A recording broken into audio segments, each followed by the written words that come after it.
Okay, so I'm going to move on to King Lear. I've never heard of this. I mean, I've heard of it, I guess. But I don't know anything about it. King Lear. Act 1. Scene 1. A room of states in King Lear's palace. I thought the king had more effect as the Duke of Albany than Cornwall. It did always seem so to us. But now, in the division of the kingdom, it appears not which of the dukes he values most.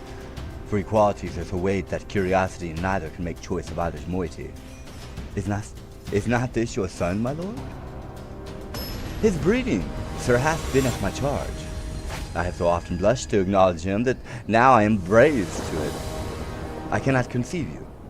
Sir, this young fellow's mother could, whereupon she grew round-wombed and had indeed, sir, O son of her cradle heirs, she had husband for her bed. Do you smell a fault? I cannot wish the fault undone, the issue of it being so proper. But I have a son, sir, by order of law, some year elder than this, who yet was no dearer in my account, though this knave came somewhat saucily into the world before he was sent for, yet was his mother fair. There was good sport in his making, and the whore son must be acknowledged. Do you know his noble gentleman, Edmund? No, my lord. My lord of Kent, remember him here as often my honorable friend. My services to your lordship. I must love you and sue to know you better. Sir, I shall study deserving. He hath been out 9 years, and away he shall again, the king's coming. Attend the lords of France, and Burgundy, Gloucester. I shall, my liege. Meantime we shall express our darker purpose. Give me the map there. Know that we have divided in 3 our kingdom, and 'tis our fast intent to shake all cares and business from our age, conferring them on younger strength, while we unburdened crawl toward death. Our son of Cornwall, and you, our no less loving son of Albany. We have this hour consent will to publish our daughters' dowers that future strife may be prevented now. The princes France and Burgundy, great rivals, and our youngest daughter's love, long in our court have made their amorous sojourn, and here are to be answered. Tell me, my daughters, since now we will divest us both of rule, interests of territory, cares of state, which of you shall we say doth love us most? That we our largest bounty may extend what nature doth with merit challenge. Go, narrow. Our eldest born, speak first. Sir, I love you more than words can wield the matter, dearer than eyesight, space, and liberty. Beyond what can be valued, rich or rare, no less than life, grace, health, beauty, honor. As much as child ere loved her father found, a love that makes breath poor and speech unable. Beyond all manner, so much I love you. What shall Cordelia do? Love and be silent?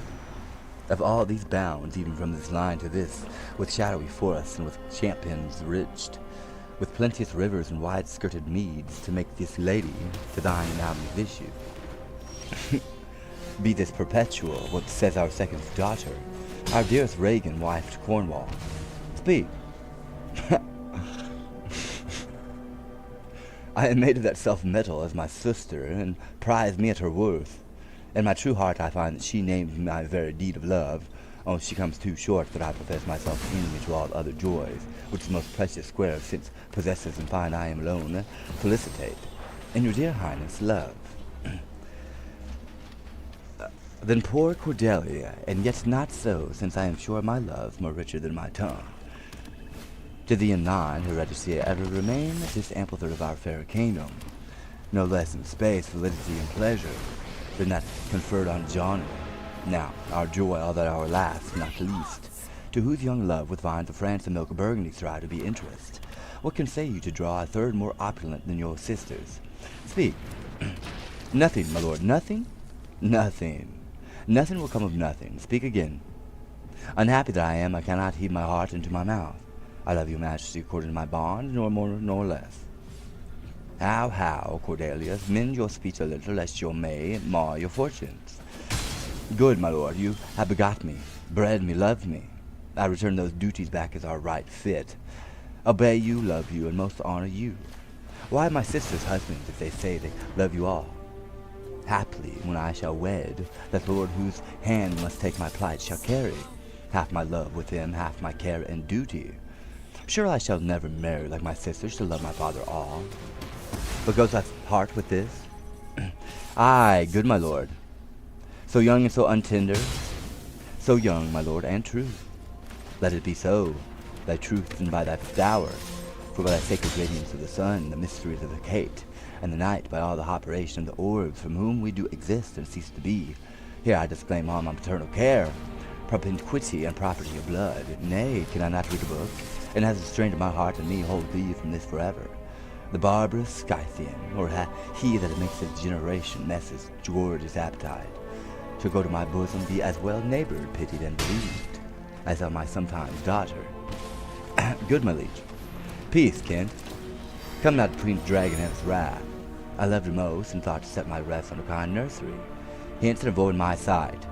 So be my grave, my peace, as here I give her father's heart from her. Call France. Who stirs? Call Burgundy, Cornwall, and Albany.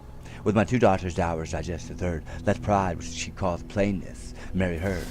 I do invest you joints with my power, preeminence in all the large effects of truth with majesty. Ourselves by monthly course with reservation of 100 nights. By you to be sustained shall our abode make you by due turn. Only we shall retain the name and all the addition to a king.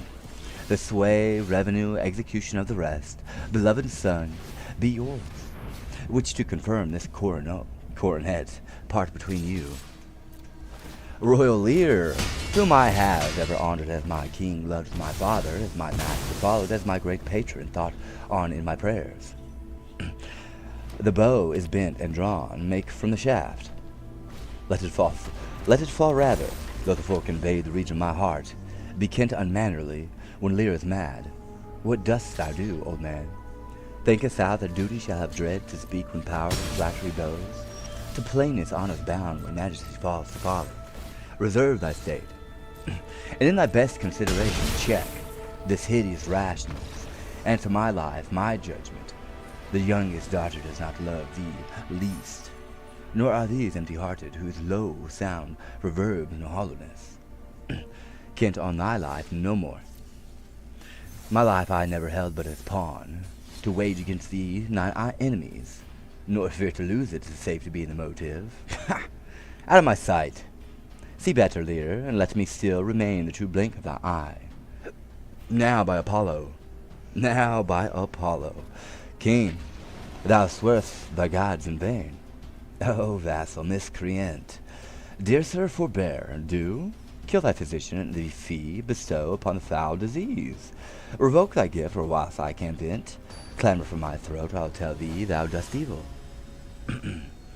Hear me, recreant, on thy allegiance hear me, since thou hast sought to make us break our vow, which we durst never yet, and with strange pride to come betwixt our sentence and our power, which nor our nature nor our place can bear. Our potency made good, take thy reward. 5 days we do allot thee of provision to shield thee from diseases of the world, and on the 6th to turn thy hated back upon our kingdom. If on the 10th day following thy banished trunk be found in our dominions the moment of thy death, away, by Jupiter, this shall not be revoked. Fare thee well, king, sith thus thou wilt appear. Freedom lives since, and banishment is here.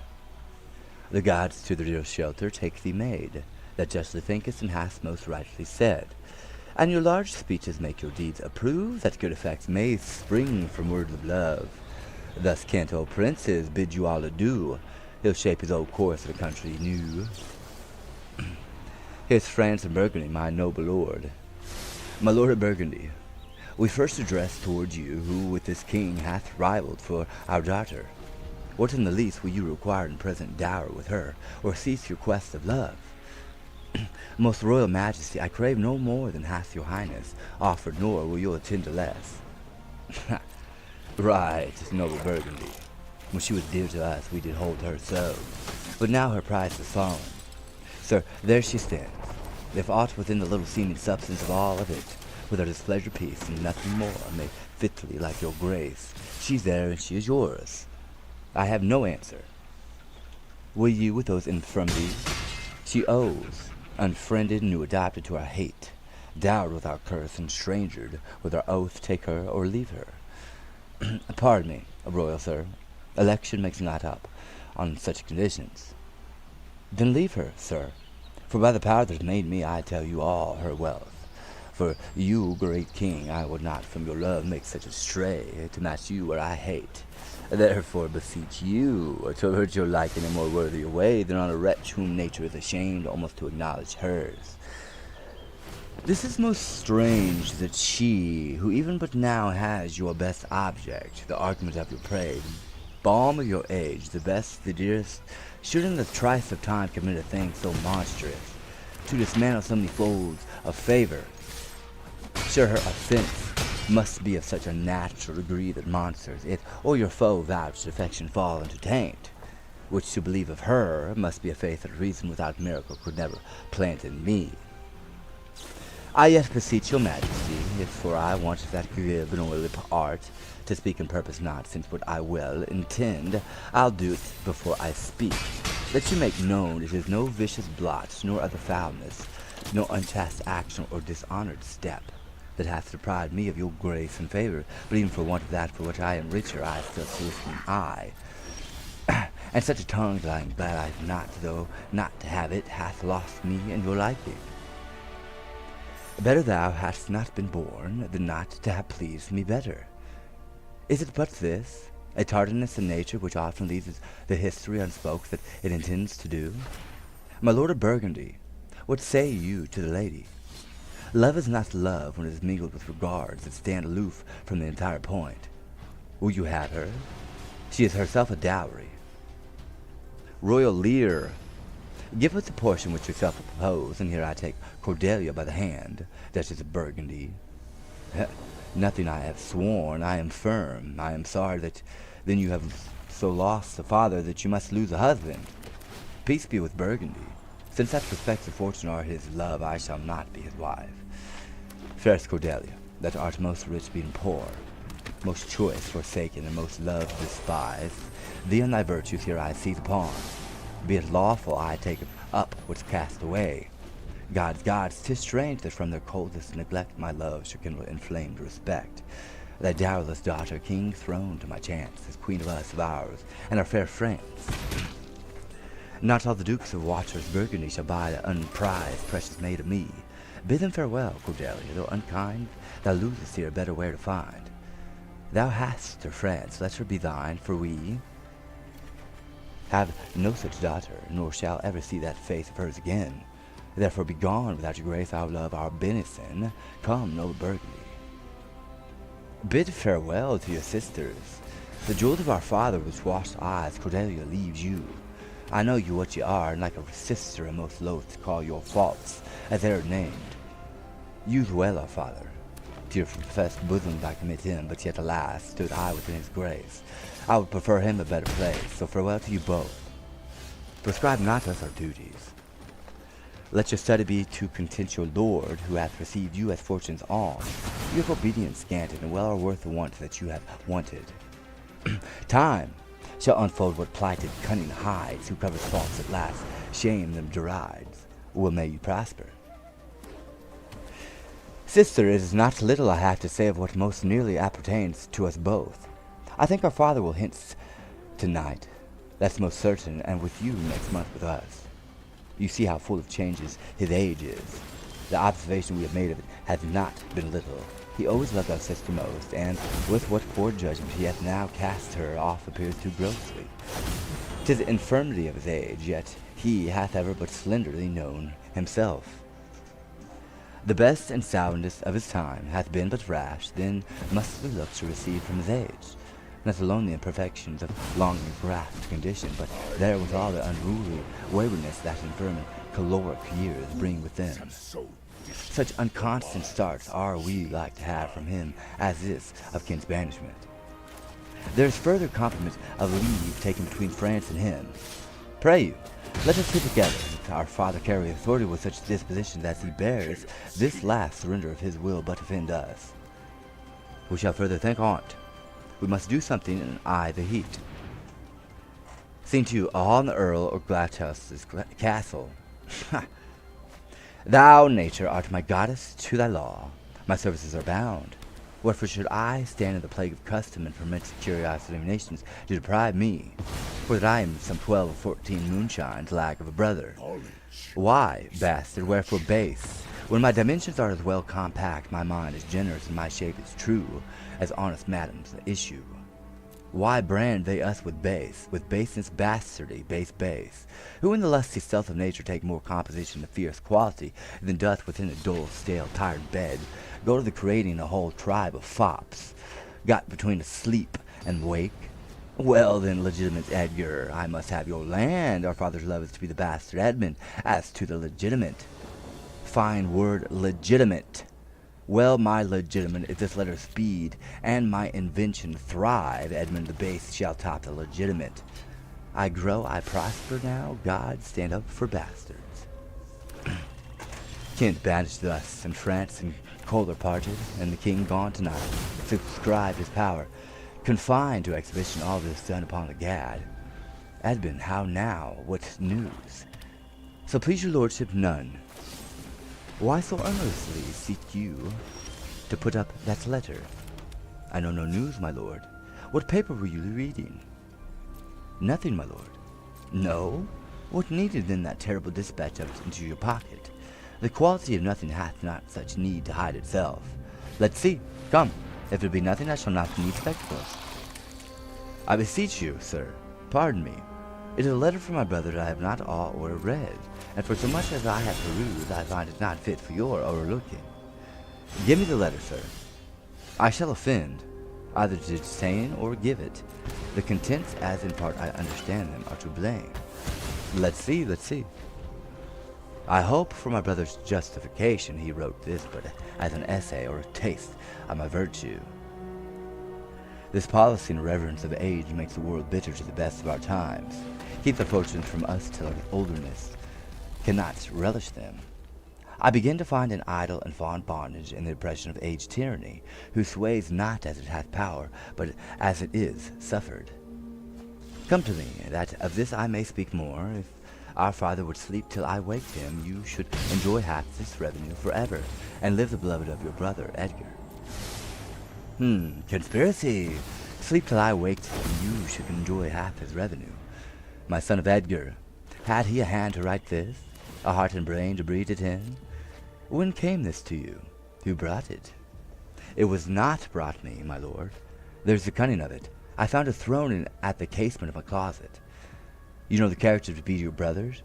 If the matter were good, my lord, I durst swear it were his, but in respect of that I would fain think it were not. It is his.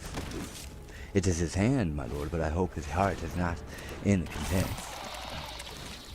Hath he never heretofore sounded you in this business? Never, my lord, but I have often heard him maintain it to be fit that, sons at perfect age and fathers decline, the father should be as ward to the son, and the son manage revenue. Oh, villain, villain! His very opinion in the letter. Abhorred villain, unnatural, detested, brutish villain, worse than brutish. Go, sir, seek him, I'll apprehend him. Abominable villain, where is he? I do not well know, my lord. If it shall please you to suspect your indignation against my brother till you can derive from him better testimony of his intent, you shall run a certain course, where if you violently proceed against him, mistaking his purpose, it would make a great gap in your own honor, and shake in pieces the heart of his obedience. I dare pawn down my life for him, and that he hath writ this to feel my affection to your honor, and to no other pretense of danger. Thank you so. If your honor judge it meet, I will place you where you shall hear us confer of this, and by an auricular assurance that have your satisfaction, and that without any further delay than this very evening. He cannot be such a monster, nor is not sure. To his father that so tenderly and entirely loves him, heaven into him, I pray you frame the business after your own wisdom. I would unstate myself to be a due resolution. I will seek him, sir, presently convey the business, as I shall find means, and acquaint you with all. These late eclipses in the sun and moon portend no good to us, though the wisdom of nature can reason it thus and thus, yet nature finds itself scourged by the sequent effects. Love cools, friendship falls off, brothers divide, and cities mutinies, in countries discord, in palaces treason, and the bond cracked between son and father. This villain in mine comes under the prediction, There's son against father, the king falls from bias of nature. There's father against child. We have seen the best of our time. Machinations, hollowness, treachery, and all ruinous disorder follows disquieted to our graves. Find out this villain, Edmund. It shall lose thee nothing, do it carefully. And the noble and true-hearted can't banish his offense, honesty, 'tis strange. This is the excellent foppery of the world, that when we were sick in fortune, often survived of our own behavior, we make guilty in our disasters the sun, the moon, and the stars, as if we're villains by necessity. Fools by heavenly compulsion, knaves, thieves, and treacherous spherical predominance. Drunkards, liars, and adulterers by an enforced obedience to planetary influence, and all that we are evil in, by a divine thrusting on, an admirable evasion of war master man to lay his goatish disposition to the charge of a star. My father compounded with my mother under the dragon's tail, and my nativity was under Ursa Major, so that it falls I am rough and lecherous. Foot, I should have been that I am had the maiden Leas star in the firmament twinkled on my bastardizing Edgar, and Pat he comes, like the catastrophe of the old comedy. My cue is villainous melancholy, with a sigh like Tom Obedium. Oi, these eclipses do portend these divisions. Fa, sol, la, mi. How now, brother Edmund? What serious contemplation are you in? I am thinking, brother, of a prediction I read this other day, what should follow these eclipses. Do you buy yourself with that? I promise you the effects, he writes, of succeed unhappily, as of unnaturalness between the child and the parent. Death, dearth, disillusions, ancient amity, subfusions, in state menaces and maledictions against king and nobles, needless dividences, banishment of friends, dissipation of cohorts, nuptial breaches, and I know not what. How long have you been a secretary of astronomical? Come, come, when saw you my father last? The night gone by, spake you with him? Aye, 2 hours together. Parted you in good terms? Found you no displeasure in him by word or countenance? None at all. Bethink yourself wherein you may have offended him, and at my entreaty forbear his presence till some little time hath qualified the heat of his displeasure, which at this instant so rages in him that with the mischief of your person it would scarcely delay. Some villain hath done me wrong. That's my fear. I pray you have a continent forbearance, till the speed of his rage go slower, and as I say, retire with me to my lodging, from which I will fitly bring you to hear my lord speak. Pray you go. There's my key. If you do stir abroad, go armed. Armed, brother. Brother, I advise you to the best. Go armed. I am no honest man if there be any good meaning towards you. I have told you what I have seen and heard, but faintly nothing like the image and horror of it. Pray you away. Shall I hear from you anon? I do serve you in this business. A credulous father and a brother noble whose nature is so far from doing harms that he suspects none, on whose foolish honesty my practice is ride easy. I see the business. Let me, if not by birth, have lands by wit, all with me meet that I can fashion fit.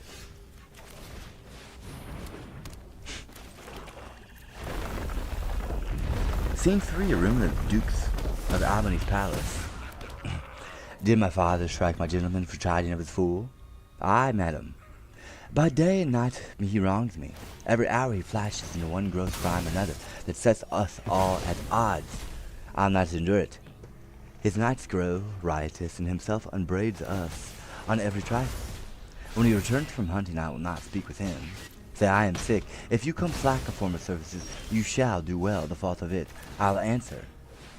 He's coming, madam. I'll hear him. Put on what weird negligence you please, you fellows. I'll have it come to question. If he distastes it, let him to my sister, whose mind and mine I know in that are one, not to be overruled. Idle old man that still demands these authorities that he hath given away. Now by my life, old fools are babes again, and must be used with checks of flatteries when they are seen abused. Remember what I have said. Well, madam, and let us knights have colder looks among you. What grows of it, no matter. Advise your fellows so, I would breed from hence occasions, and I shall. That I may speak, I'll write straight to my sister to hold my very course. Prepare for dinner. Scene 4 all the same.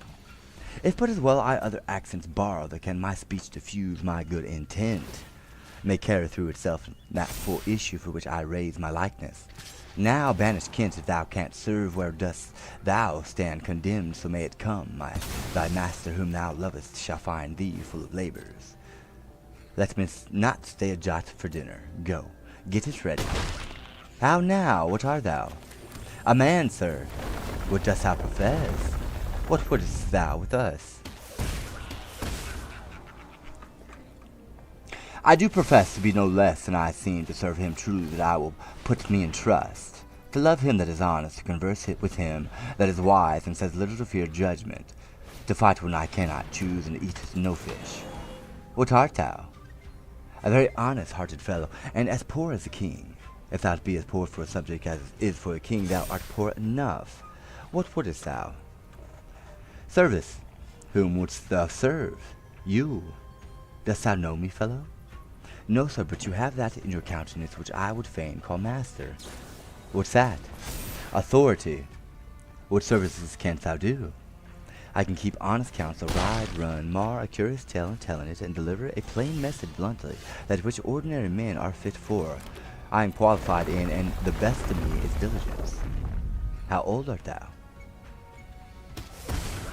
Not so young, sir, to love a woman for singing, nor so old to dote on her for anything. I have years on my back, 48. Follow me. Thou shalt serve me, if I like thee no worse after dinner. I will not part from thee yet. Dinner, ho, dinner. Where's my knave, my fool? Give yon, and call my fool hither. You, Sierra, where's my daughter? So please you, what says the fellow there? Call the cloth pole back. Where's my fool, ho? I think the world's asleep. How now? Where's that mongrel? He says, my lord, your daughter is not well. Why came not the slave back to when I called him? Sir, he answered me in the roundest manner, he would not. He would not?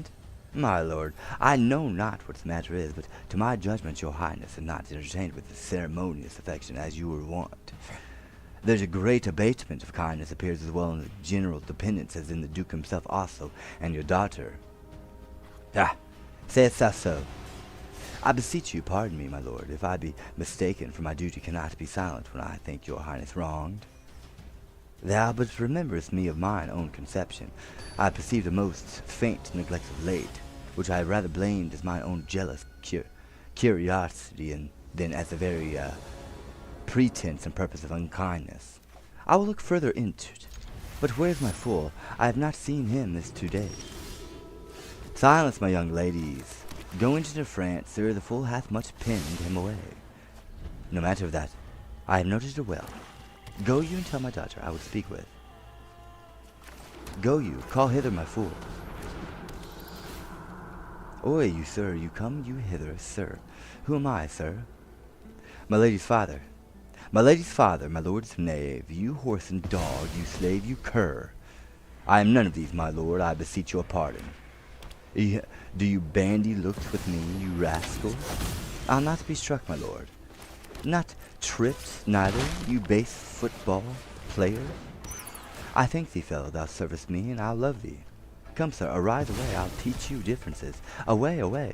If you will measure your lover's length again, tarry. But away, go to, have you wisdom? So, now, my friendly knave, I thank thee, there's earnest of thy service. Let me hire him too, here's my coxcomb. How now, my pretty knave, how dost thou? Sirrah, you were best to take my coxcomb. Why, fool? Why, for taking one's part that's out of favour, nay, on thou canst not smile as the wind sits. Thou it catch cold shortly, there takes my coxcomb. Why, this fellow has banished 2 on his daughters, and did a third his blessing against his will. If thou follow him, thou must needs wear my coxcomb. How now, nuncle? Would I had 2 coxcombs and 2 daughters. Why, my boy? If I gave them all my living, I'd keep my coxcombs myself. There's mine, begging another of thy daughters. Take heed, sir, the whip. Truth a dog must ken, he must be whipped out when Lady the Bratch may stand by the fire and stink. A pestilence called me. Sir, I'll teach thee a speech. Do, mark it, nuncle. Have more than thou showest, speak less than thou knowest, lend less than thou owest, ride more than thou goest, learn more than thou trowest, set less than thou throwest. Leave thy drink and thy whore, and keep in a door, and thou shalt have more, and 2 tins to a score. This is nothing, fool. Then 'tis like the breath of an unfeed lawyer. You gave me nothing for it. Can you make no use of nothing, nuncle? Why, no, boy, nothing can be made out of nothing. Prithee, tell him so much the rent of his land comes to. He will not believe a fool. A bitter fool. Dost thou know the difference, my boy, between a bitter fool and a sweet fool? No, lad, teach me. That lord that counsels thee to give away thy land, come place him here by me, do thou for him a stand. The sweet and bitter fool is presently here, the one not to hear, the other found out there. Dost thou call me a fool, boy? All thy other titles thou hast given away that thou wast born with. This is not altogether fool, my lord. No, faith, lords and great men will not let me. If I had a monopoly out, they would have part on't and ladies too. They will not let me have all full to myself. They'll be snatching, nuncle. Give me an egg, and I'll give thee 2 crowns. What 2 crowns shall they be? Why, after I have cut the egg, I the middle, and eat up the meat, the 2 crowns of the egg, when you clovest thy crown, I the middle, and gavest away both parts, thou borest thine ass on thy back o'er the dirt. Thou hadst little wit in thy bald crown, when thou gavest thy golden one away. If I speak like myself in this, let him be whipped that first finds it so.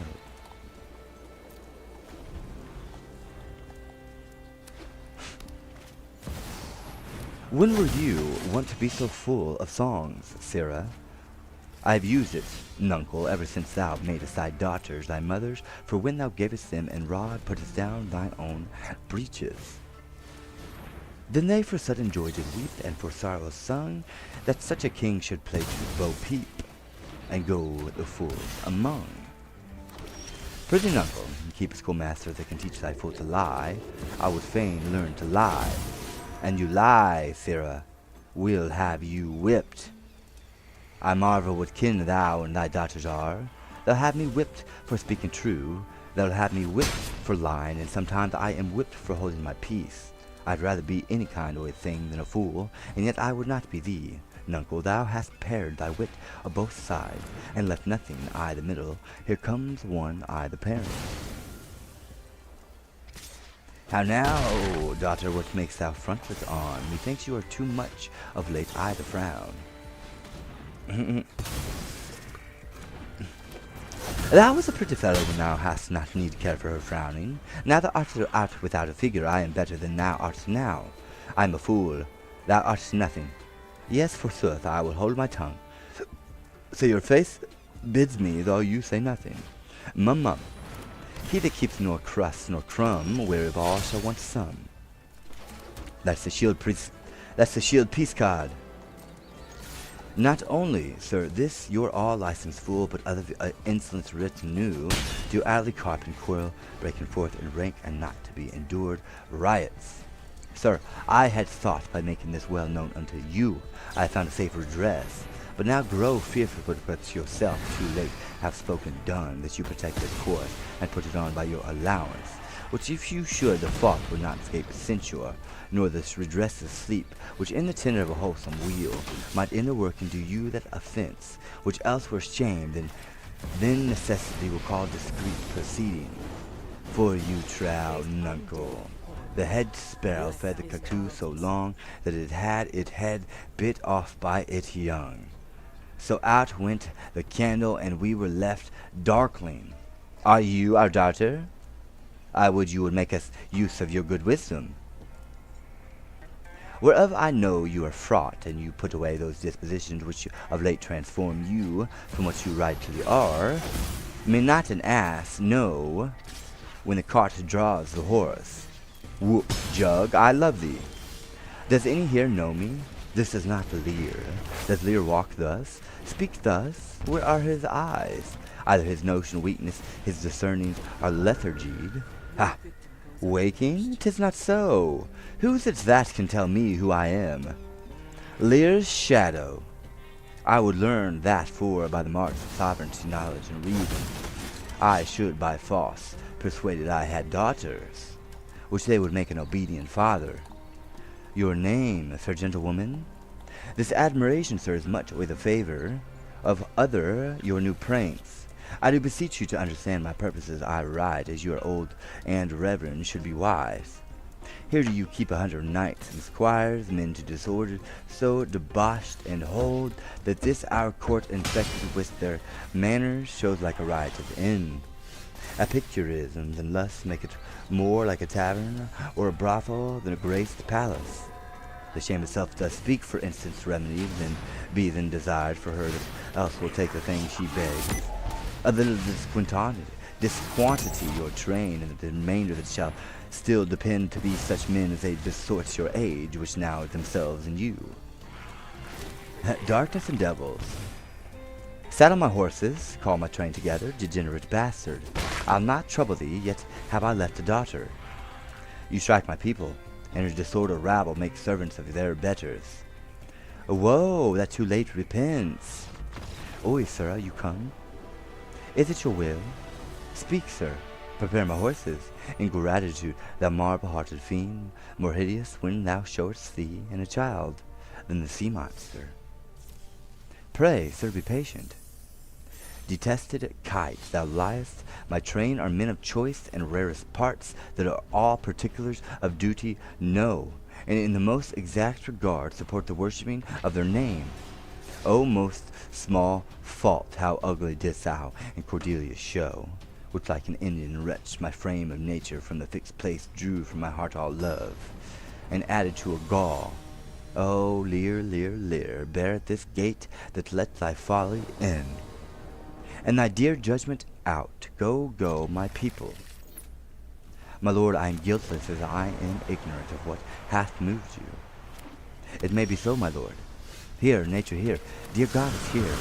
Suspend thy purpose if thou didst intend to make this creature fruitful, and to her womb convey sterility. Dry up in her organs of increase, and from her derogate body never spring a babe to honor her. If she must teen create her child of spleen, that it may live and be athwart this nature torment to her. Let it stamp wrinkles in her brow of youth, with cadent tears fret channels in her cheeks. Turn all her mother's pains and benefits to laughter and contempt, that she may feel how sharper than a serpent's tooth it is to have a thankless child. Away, away! Now, gods that we adore, wherefore comes this? Never afflict yourself to know this because, but let the disposition have that scope that dotage gives it. What, 50 my followers are to clap within a fortnight? What's the matter, sir? I'll tell thee. Death, I am ashamed. That thou hast power to make my manhood thus, that these hot tears which break from my perforce should make thee worth them, blasts and fogs upon thee. The untinted woundings of a father curse pierce every sense about thee. Old fond eyes, beweep this cause again, I'll pluck ye out and cast you with the waters that you lose to temper clay. Yeah, has it come to this? Let it be so. I have another daughter, who I am sure is kind and comfortable. When she shall hear this of thee, with her nails she'll flay the wolfish visage. Thou shalt find that I'll resume the shape which thou dost think I have cast off forever, thou shalt, I warrant. Do you mark that? I cannot be so partial, Goneril, to the great love I bear you. Pray you contend what Oswald ho. You, sir, more knave than fool after your master. Nuncle Lear, tarry, and take the fool with thee. A fox when one hath caught her, and such a daughter should sure to the slaughter, if my cap would buy a halter, so the fool falls after. This man hath good counsel. 100 knights, 'tis politic and safe to let him keep at point 100 knights, yes, that on every dream, each buzz, each fancy, each complaint, dislike, he may enguard his dotage with her powers, and hold our lives in mercy. Oswald, I say. Well, you may fear too far. Safer than trust too far, let me still get away. The harms I fear, not fear still to be taken, I know his heart. What he hath uttered I have with my sister, if she sustained him and his 100 knights, when I have showed the unfitness. How now, Oswald? Would have you writ that letter to my sister? Aye, madam. Take you some company and away to horse. Inform her for my particular fear, and thereto add such reasons of your own, and as you compacted more, get you gone, and hasten your return. No, no, my lord. This milky gentleness and course of yours, though I condemn not, yet under pardon you are much more tasked for want of wisdom than praised for harmful mildness. How far your eyes may pierce I cannot tell. Striving to better, oft we mar what's hell. Nay then, well, the event. Scene 5. Court before the same. Go you before to Gloucester with these letters. Acquaint my daughters no further with anything you know than comes from her the man after the letter. If your diligence be not speedy, I shall be there before you. I will not sleep, my lord, till I have delivered your letter. If a man's brains were in heels, wert not in danger of kibes. Aye, boy, then I prithee be merry. Thy wit shall not go slip shod. Ha, ha, ha. Shalt see thy other daughter will use thee kindly. For though she's as like this as a crab is like an apple, yet I can tell what I can tell. What canst tell, boy? She'll taste as like this as a crab does to a crab. Thou canst tell why one's nose stands side the middle on a face? No. Why, to keep one's eyes of either side knows that what a man cannot smell out he may spy into. I did her wrong. Canst tell how an oyster makes its shell? No. Nor I neither, but I can tell why a snail has a house. Why? Why, to put his head in, not to give it away in his daughters, and leave his horns without a case. I will forget my nature so kind a father, be my horses ready. Thy asses are gone about him, the reason why the 7 stars are no more than 7 is a pretty reason, because they are not 8. Yes, indeed, thou wouldst make a good fool, to take it against perforce, monster ingratitude. If thou wert my fool, nuncle, I have thy beaten for being old before thy time. How's that? Thou shouldst not have been old before thou hadst not been wise. Boy, not be mad, not mad, sweet heaven. Keep me in temper, I would not be mad. How now, are the horses ready? Ready, my lord, come boy. She's a maid now, and laughs at my departure. Shall not be a maid long, unless things be cut shorter.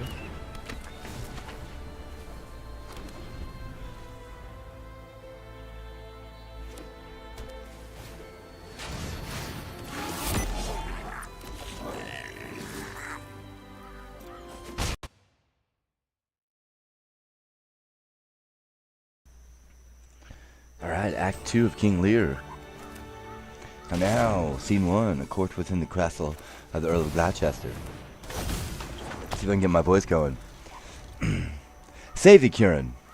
And you, sir, I have been with your father and given him notice that the Duke of Cornwall and region, his duchess, will be here with him tonight. How comes that? Nay, I know not. You have heard the news abroad? I mean the whispered ones, or are they yet but ear-kissing arguments? Not I, pray you, what are they?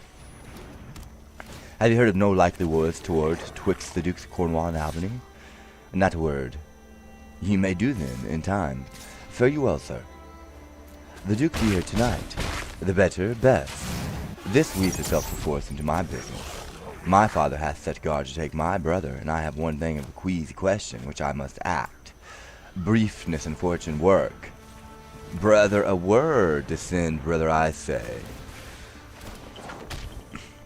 My father watches. Oh, sir, fly this place. Intelligence is given where you have hid. You have now the good advantages of the night. You have not spoken against the Duke of Cornwall. He's coming hither now, I the knight, I the haste, and region with him. Have you nothing said upon his party against the Duke of Albany? Advise yourself. I am sure on't, not a word. I hear thy father coming. Pardon me, in cunning I must draw my sword upon you. Draw. Seem to defend yourself. Now, quit you well. Yield! Come before my father. Light, ho, here! Fly, brother, torches, torches, so, farewell. Some blood drawn on me would beget opinion. Of my more fierce endeavor, I have been drunkards, do more than this in sport. Father, father, stop, stop, no, help. Now, Edmund, where's the villain? Here stood he in the dark, his sharp sword out, mumbling of wicked charms conjuring the moon, to stand auspicious mistress. But where is he? Look, sir, I bleed. Where is the villain Edmund? Fled this way, sir, when by no means he could pursue him, ho! Go after! Servants, by no means what? Persuaded me to the murder of your lordship, but I told him the revenging gods against patricides did all their thunders bend, spoke with how manifold and strong in bond the child was bound to the father. Sir, in fine, seeing how low the opposite eye stood to his unnatural purpose, in fell motion with his prepared sword he charges home with my unprovided body, lance in mine arm. But when he saw my best alarmed spirit, bold in the world's right, roused to the encounter, or whether gasped by the noise I made, fell suddenly he fled. Let him fly far. Not in this land shall we remain uncaught, and found dispatch. The noble Duke, my master, my worthy arch and patron, comes tonight. By his authority I will proclaim it, that he which finds him shall deserve our thanks.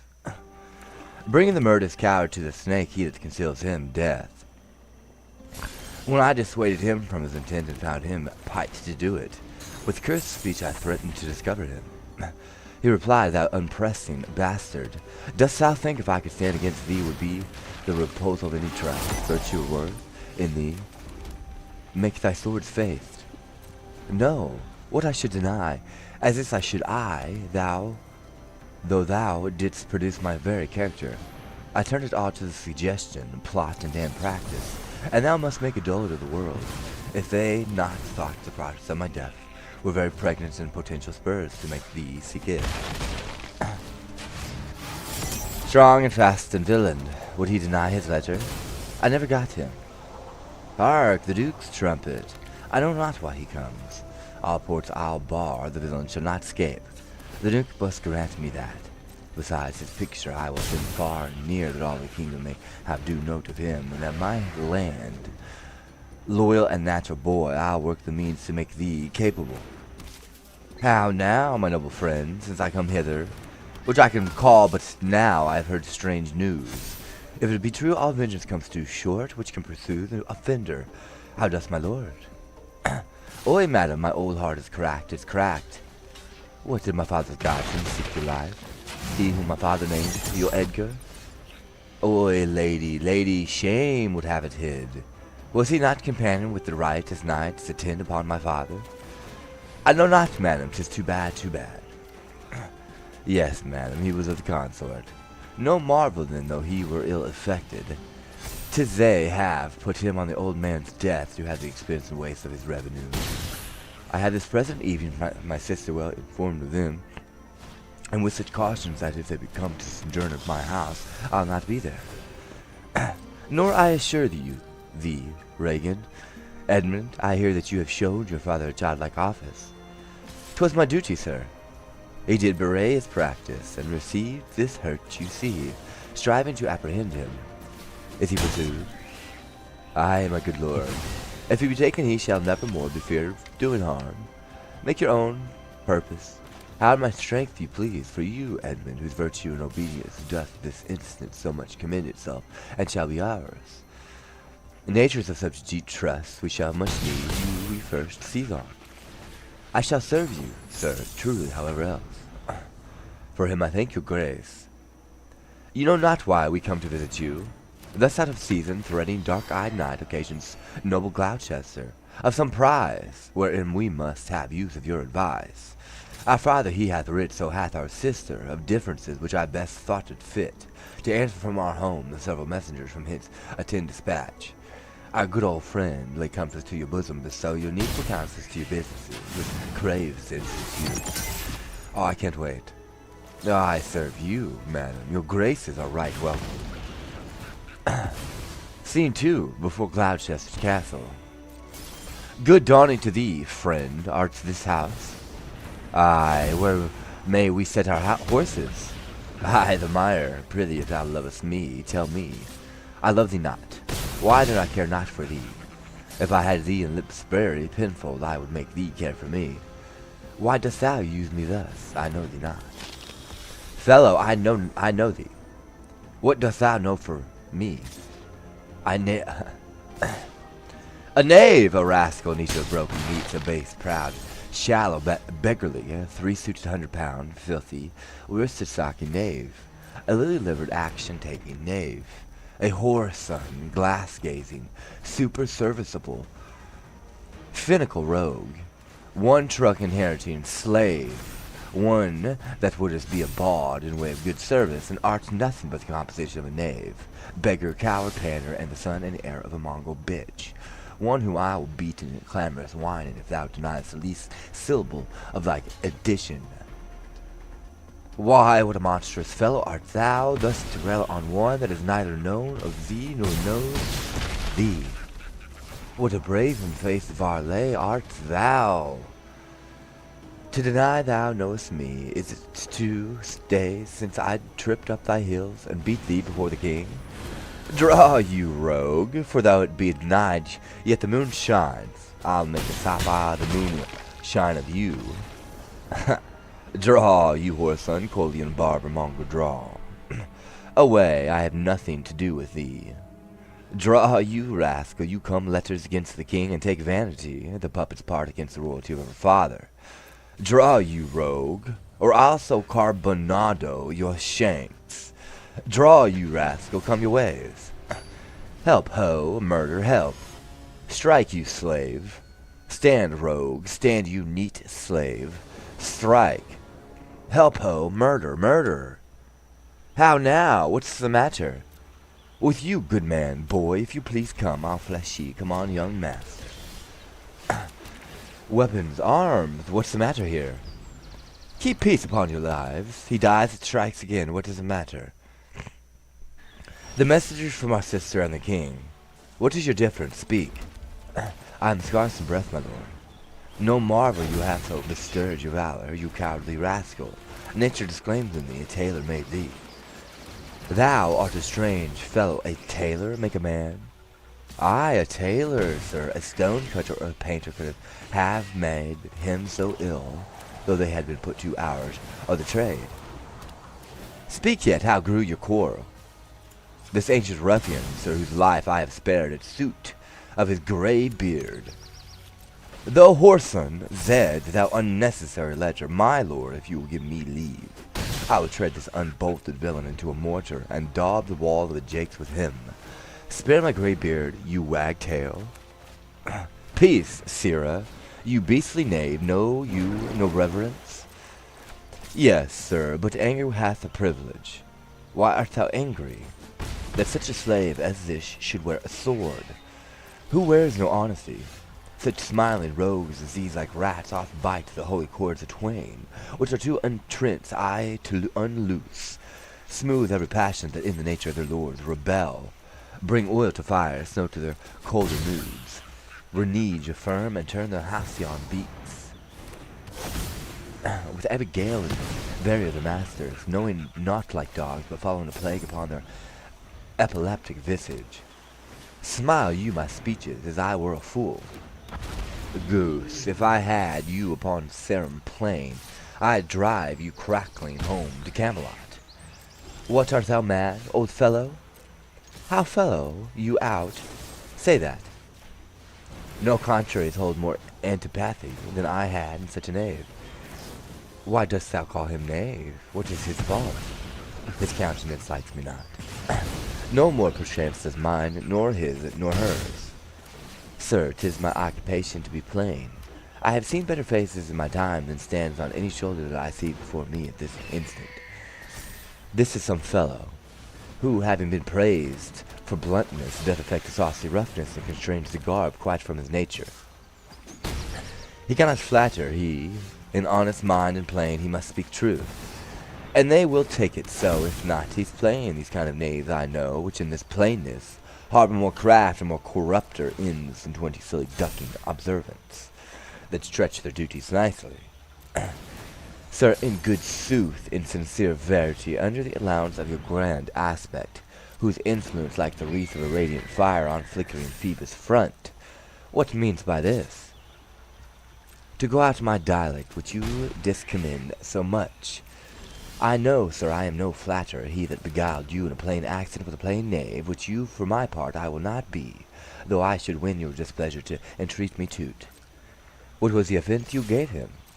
I never gave him any, and please the king his master very late to strike at me, upon his misconstruction, when he conjunct, and flattering his displeasure tripped me behind, being down insulted, railed and put upon him such a deal of man, that worthied him, got praises of the king for him attempting who was self-subdued, and in the refreshment of the dread exploit drew on me here again. None of these rogues and cowards but Ajax is their fool. Fetch forth the stocks, you stubborn ancient knave, you reverend baggart, we'll teach you. Sir, I am too old to learn, call not your socks for me. I serve the king, on whose employment I was sent to you. You shall do small respect. Showed a bold malice against grace and person of my master, stalking his messenger. Fetch forth the stocks, as I have life and honor, there shall he sits till noon. Till noon! Till night, my lord, and all night too. Why, madam, if I were your father's dog, you should not use me so. Sir, being his knave, I will. This is a fellow of the self-same color our sister speaks of. Come, bring away the stocks. Let me beseech your grace not to do so. His fault is much, and the good king his master will check him for it your purpose flow. Correction is such a basis in contemptuous wretches. For pilferings and most common trespasses, and punished with, the king must take it ill, that he so slightly valued, and his messenger should have him thus restrained. I'll answer that. My sister may receive it much more worse to have her gentleman abused, assaulted, or her following her affairs, put in his legs. Come, my good lord, away. I am sorry for thee, friend. 'Tis the duke's pleasure, whose disposition all the world well knows will not be rubbed nor stopped. I'll entreat for thee. Pray do not, sir, I have watched and travelled hard. Some time I shall sleep out, the rest I'll whistle. A good man's fortune may grow out at the heels, give you good mark. The duke's to blame.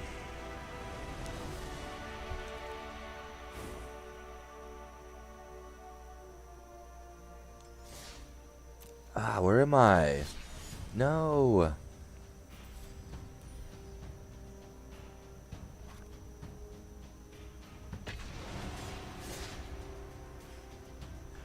The duke's to blame to this. 'Twill be ill taken. Good king, that must prove. The common saw, thou art of heaven's benediction, comest to the warm sun. Approach, thou beacon of this under globe, that by the comfortable beams I may peruse this letter. Nothing almost sees miracles but misery.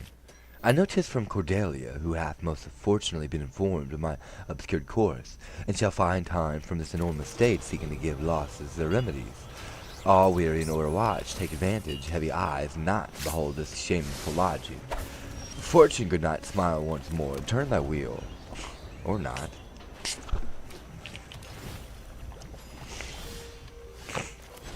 Scene 3, a part of the heath. I heard myself proclaimed, and by my happy hollow of a tree escaped the hunt, no portal free, no place, that guarded most unusual vigilance, does not attend any taking. Well, I may escape, I will preserve myself, and am bethought to take the basis of most poorest shapes of ever penury. In contempt of man, brought near to beasts, my face I'll grime with filth, blanket my loins, elf on my hair in knots, and with presented nakedness outface the winds and persecutions of the sky. The country gives me proof and precedent of bedlams, beggars, who with roaring voices strike in the nose and mortified bare arms, pins, wooden pricks, nails, sprigs of rosemary, and with a horrible object from low farms, poor pelting villages, sheep coats, and mills, sometime with lunatic bands, something with prayers, enforce their charity. Poor Turley Good, poor Tom, that's something yet, Edgar, I nothing know.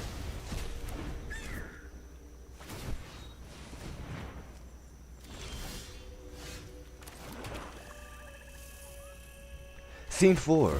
before Gloucester's castle Kent in the stocks. 'Tis strange that they should do.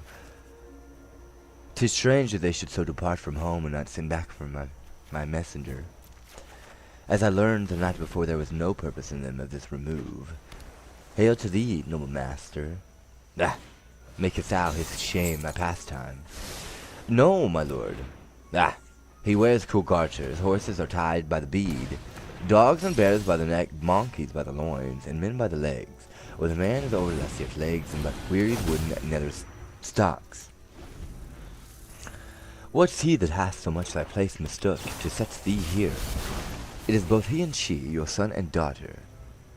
No, yes, no, I say, yeah, no, no, they would not. Yes, they have. By Jupiter I swear no, by Juno I swear aye. They durst not do't, they could not, would not do't. 'Tis worse than murder to do upon respect such violent outrage. Resolve me with all modest hate, which may thou mightst deserve, or they impose this usage coming from us. My lord, when at their home I did commend your highness letters to them. Ere I was risen from the place that showed my duty kneeling, there came a reeking post, stewed in his haste, half breathless, panting forth from Goneril his mistress' salutations, delivered letters spite of intermission, which presently they read, on whose contents they summoned up their main straight took course, commanded me to follow and attend the leisure of their answer, gave me cold looks in meeting here and the other messenger, whose welcome I perceived had poisoned mine, being the very fellow which of late displayed so saucily against your highness, having more man than wit about me. Drew, he raised the house with loud and coward cries. Your son and daughter found this trespass worth the shame which here it suffers. Winter's not gone yet. His wild geese fly that way, fathers that wear rags do make their children blind, but fathers that bear bags shall see their children kind. Fortune that errant whore ne'er turns the keep to the poor, but for all this thou shalt have as many dollars for daughters as thou canst tell in a year. Oy, how this mother swells up toward my heart. Hysteric capaccio, down now climbing sorrow, thy elements below. Where is this daughter? With the earl, sir, here's within. Follow me not, stay here. Made you no more offense than what you speak of? None. How chance the king comes with small number? And thou hast been set I the stocks for the question, thou hast well deserved it. Why, fool? We'll set thee to school to an ant, to teach thee there's no laboring, the winter. All that follow their noses are led by their eyes, but blind men, and there's not a nose among 20 but can smell him that's stinking. Let's go, thy hold, when a great wheel runs down a hill, lest it break thy neck with following it. But the great one that goes up the hill, let him draw thee after. When a wise man gives thee better counsel, give me mine again. Out of none but knaves follow it, since a fool gives it. That sir which serves and seeks for gain, and follows but the form, will pack when it begins to rain, and leave thee in the storm, but I will tarry. The fool will stay, and let the wise man fly. The knave turns fool as it runs away, the fool no knave purdy. Where learned you this, fool? Not I, the stocks, fool. Deny to speak with me, they are sick, they are weary, they have travelled harsh nights. Mere fetches that images of revolt and flying off, fetch me a better answer. My dear lord, you know the fiery quality of the Duke, how unremovable and fixed he is in his own course. Vengeance, plague, death, confusion, fiery, what quality? Why, Gloucester, I'd speak with the Duke of Cornwall and his wife. Well, my good lord, I have informed them so. Informed them. Dost thou understand me, man? Aye, my good lord. The king would speak with Cornwall, the dear father. Would with his daughter speak, commands her service. Are they informed of this? My breath and blood, fire, the fiery Duke. Tell the hot Duke that, no, but not yet, may be he is not well. Infirmity doth still look like our office whereto our health is bound. We are not ourselves when nature being oppressed commands the mind to suffer with the body. I'll forbear, and am fallen out with my more headier will to take the indisposed and sickly fit for the sound man. Death on my state. Wherefore should he sit here? This act persuades me that this remotion of the Duke and her is practice only, Give me my servant forth. Go, tell the duke and his wife I'd speak with them. Now presently bid them come forth and hear me. Or at the chamber door I'll beat the drum till it cry, sleep to death. I would have all well betwixt you. Oy me, my heart, my rising heart, but down. Cried to it an nuncle, as the cockney did the eels, when she put 'em I the paste alive. She napped 'em the coxcomb with a stick and cried, down, wantons down. 'Twas her brother, that in pure kindness to his horse buttered his hay. Let's get started. Good morrow to you both. Hail to your grace. I am glad to see your highness. Reason I think you are. I know what reason I have to think so, if thou shouldst not be glad. I will divorce me from my mother's tomb, sepulchre and adulteress. Or are you free? Some other time for that, beloved Regan, now thy sister's not. O Regan, she hath tied sharp-toothed unkindness like a vulture here. I can sorry speak to thee, thou'lt not believe with how depraved a quality, O Regan. I pray you, sir, take patience. I have hope you less know how to value her desert, that she too scant her duty. Say, how is that? I cannot think my sister in the least would fail her obligation. If, sir, perchance ye have restrained the rights of your followers, 'tis on such ground and to such wholesome end as clears her from all blame. My curse is on her. Oy, sir, you are old. Nature in you stands on the very verge of her confine. You should be ruled and led by some discretion that discerns your state better than yourself. Therefore I pray you that to our sister you do make return. Say you have wronged her, sis. Ask her for forgiveness? Do you but mark how this becomes the house? Dear daughter, I confess that I am old. Age is unnecessary. On my knees I beg that you'll vouchsafe me raiment, bed, and food. Good sir, no more. These are unsightly tricks. Return you to my sister. Never, Regan, she hath abated me of half my strain. Looked black upon me, struck me with her tongue, most serpent-like upon the very heart. All the stored vengeances of heaven fall on her ingrateful top. Strike her young bones, you taking airs with lameness. Fie, sir, fie, you nimble lightnings dart your blinding flames into her scornful eyes. Infect her beauty, you fin-sucked dogs. Drawn the powerful sun to fall and blast to pride. O the blessed God, so you wish on me when you rash moves on. No, Regan, thou shalt never have my curse. Thy tender-hipped nature shall not give thee o'er the harshness. Her eyes are fierce, but thine to comfort and not burn. 'Tis not in thee to grudge my pleasures, to cut off my train, to bandy hasty words, to scant my sizes, and in conclusion to oppose the bolt against my coming in. Thou better knowest the offices of nature, bond of childhood, effects of courtesy, dues of gratitude. Thy half o'er the kingdom hast thou not forgot, wherein I thee endowed. Good sir, to the purpose. Who put my man i' the stocks? What trumpet's that? I know to my sister, as disapproves her letter, that she would soon be here. Is your lady come? This is a slave, whose easy borrowed pride dwells in the fickle grace of hers he follows. Our varlet from my sight. What means your grace? Who stocked my servant? Regan, I have good hope thou didst not know on't. Who comes here, O heavens? If you do love old men, if your sweet sway allow obedience, if yourselves are old, make it your cause, send down and take my part. Art not ashamed to look upon this beard? O Regan, wilt thou take her by the hand? Why not by the hand, sir? How have I offended? All's not offence that indiscretion finds, and dotage terms so. Oi, sides, you are too tough. Will you yet hold? How came my man i' the stocks? I set him there, sir, but his own disorders deserve much less advancement. You, did you? I pray you, father, being weak, seem so, if, till the expiration of your month, you would return and sojourn with my sister.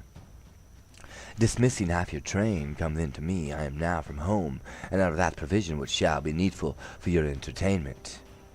Return to her, and 50 men dismissed. No, rather I abjure all roofs, and choose to wage against the enmity with the air, to be a comrade with the wolf and owl.